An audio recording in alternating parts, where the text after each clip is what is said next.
ಮಕ್ಕಳಿಗೆ ದೃಷ್ಟಿ ತೆಗೆಯುವುದು ಒಂದು ಸಾಂಪ್ರದಾಯಿಕ ವಿಷಯ ಆದರೂ ಸಹ ಇದರ ಹಿಂದೆ ವೈಜ್ಞಾನಿಕ ಕಾರಣವಿದೆ.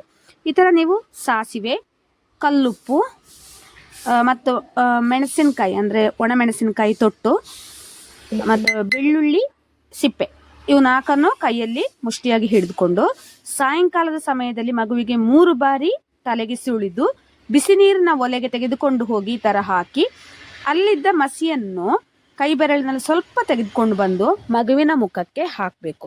ಅಂದರೆ ಅನಾವಶ್ಯಕ ನಿಮ್ಮ ಮಗು ಹಠ ಮಾಡ್ತಿದೆ ಅಂತಾದರೆ, ತರ್ಕ ಮಾಡ್ತಿದೆ ಅಂತಾದರೆ, ಅಂದರೆ ಇದರಲ್ಲಿ ಬ್ಯಾಕ್ಟೀರಿಯಾ ವಿರೋಧಿ ಮತ್ತು ನಂಜು ನಿರೋಧಕ ಗುಣಗಳಿವೆ ಇದರಲ್ಲಿ. ಆದ್ದರಿಂದ ನಾವು ಗಾರ್ಲಿಕ್ ಪೀಲನ್ನು ತುಂಬ ಇಂಪಾರ್ಟೆಂಟ್ ಅಂತ ಹೇಳ್ತೇವೆ ದೃಷ್ಟಿ ತೆಗೆಯುವುದರಲ್ಲಿ. ಇದರ ಹಿಂದೆ ಸೈಂಟಿಫಿಕ್ ರೀಸನ್ ಇರೋದ್ರಿಂದ ನಾನು ಈ ಥರ ವಿಡಿಯೋ ಮಾಡಿದ್ದು. ಅನಾರೋಗ್ಯದಿಂದ ಮಗು ಬಳಲ್ತಿದ್ದು ಹಠ ಮಾಡ್ತಿದ್ರೆ ನೀವು ಪೀಡಿಯಾಟ್ರಿಕನ್ನು ಕನ್ಸಲ್ಟ್ ಆಗಿ. ಹೀಗೆ ಮಾಡೋದ್ರಿಂದ ಅತಿಯಾದ ಅನಾವಶ್ಯಕ ಹಠ ಮಗು ನಿಲ್ಲಿಸಿ ಶಾಂತ ಆಗ್ತದೆ ಅಂತ ಹೇಳ್ತಾರೆ.